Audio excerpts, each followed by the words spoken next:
wanted to call in because I've been on Facebook lately.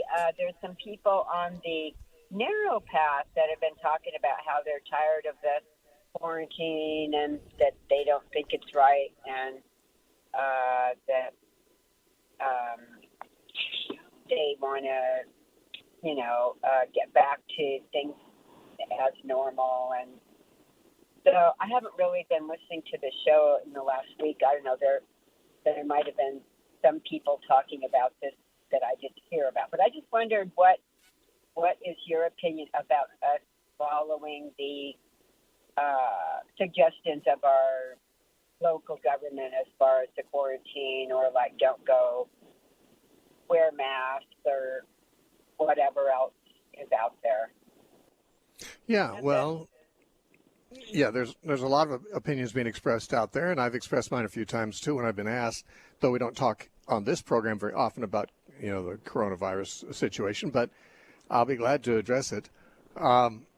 I believe that a Christian is free to follow their conscience in this particular matter, because even though there are some governors who've said that you can't go out and you can't do certain things, well,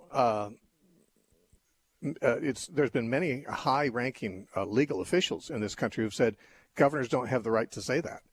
Governors don't have the right to inhibit your freedom of movement and your freedom of assembly and so forth. So those are constitutional rights, by the way, and the governors don't have the right to simply preempt the Constitution unless it can be shown that it's absolutely necessary. And constitutionally, if it is necessary, then the interference with your constitutional rights, they say, has got to be as minimal as it can be. In other words, if they say, listen, if you're susceptible or you've been exposed to somebody that had it, you maybe should stay inside.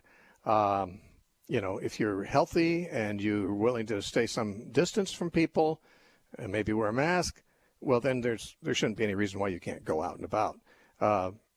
So we have in this country a few governors, maybe more than I know of, but I know of about half a dozen, who seem to not know what the Constitution is, and they don't seem to know that they are not God, that they don't own their subjects. You see, people are not subjects of the governor. The governor is the servant elected and hired by the people. He can be fired by them too. The people are above the governors. But we have elected governors in order to administrate justice and law and things like that, which is for the common good.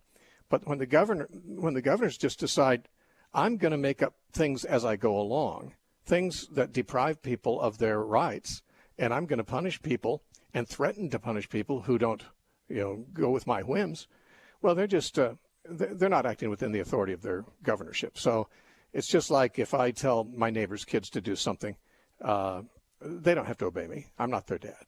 So a governor who thinks he's God or she's God and says, well, I think, I don't want anyone to do such and such a thing. And so many times it's transparently ridiculous things. I mean, to say, well, you can go out on the lake on a boat if it's a rowboat, but you can't go out on the same lake in the same boat if it has a motor on it.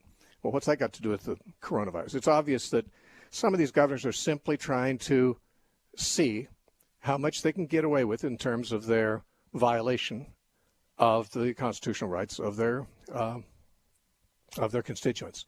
And I'm not really sure why anyone would want to do that unless they were just really drunk on power, which is apparently what it would be.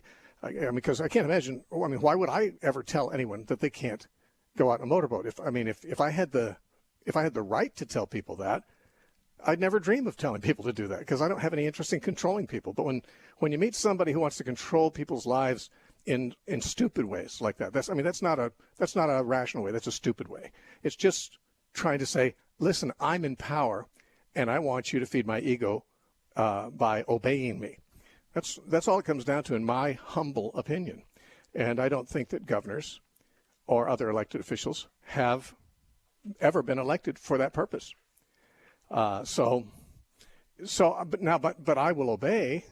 I haven't had to disobey as far as I know. anything here in California. Now, California is one of the lockdown states, but I happen to live in an area in California where the restrictions are not very great. And I can go out every day. I can go out on a walk. I can go to the mailbox or to the post office, the P.O. box. I go to the market or Costco if I need to. I mean, I can pretty much do everything I want to do, everything except go to a restaurant. I can even do that if I want to take out food. So, you know, I haven't been really oppressed by this situation.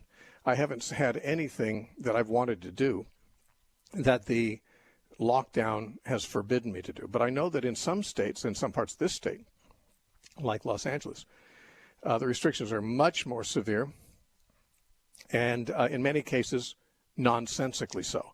Now, obviously, where there are outbreaks of the virus and, you know, a large number of people being infected, then it makes sense for the leaders to say, listen, this is dangerous. You know, don't go out without a mask, or don't go out. You know, I can't think of any reason why they could say don't go out at all, because there's not a greater danger when you're walking around outside than there is when you're in your house. And that's, I think, been shown statistically. There's people who are getting coronavirus who are staying at home, locked down, and people who are out walking around who aren't getting it. So, you know, it's one of those things that I believe is it was a true health crisis that arose, a couple months ago or so, and that the government wasn't quite sure what to do. They had some very faulty computer models that told them there's going to be, you know, whatever it was, 2.5 million people dead from it. I think they said more than that originally. And they just really didn't know what they're talking about. The scientists who claimed to be scientists, and I guess they are scientists, but they're obviously bad ones, their computer models they trusted have never been right yet. And they've been way off in the sense of being much more alarming than what the reality has turned out to be. So there's a lot of factors here. And I'm not trying to say we shouldn't listen to doctors or scientists, but, you know, when we hear someone like Dr. Fauci say some of the things he says, which are, and we have a whole bunch of experts saying the opposite, I think we have the right to say to Dr. Fauci, thank you, doctor, I think I'll seek a second opinion. And yet the problem is that our country has not been allowed to seek a second opinion from them, and the man doesn't, you know, he's changed his views several times in the past 2 months and said opposite things from what he said before. So let's face it, the leaders are confused, and I think we should submit to what they say to do insofar as it doesn't interfere with something we need to do. And, you know, if we need to do something, we should do it as much within the guidelines as we can. We're not trying to thumb our nose or rebel against the rules, but frankly, many of the rules have been made by someone who has no authority to make them. So if I made rules for your family and you obeyed the rules I made, you'd be doing so just out of consideration, because I don't have any right to make rules for your family. So it's the same kind of thing. When the governors start doing things that only kings are allowed to do, they need to be reminded there is something in this country called a constitution, and it is above the governors. It's above the president. It's above the legislature. The purpose of the Constitution was to limit the powers of the government, not to give powers to the government. And so a lot of people just have forgotten that, because frankly, over the years, constitutional liberties have been eroded very gradually by several administrations. And we're just getting used to the idea that we treat our governors like kings because they want us to.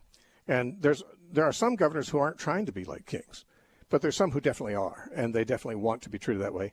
And those are the ones who are simply, they're like the bully in the schoolyard. They don't have any right to push you around. They have the right to be governors. They don't have the right to be kings.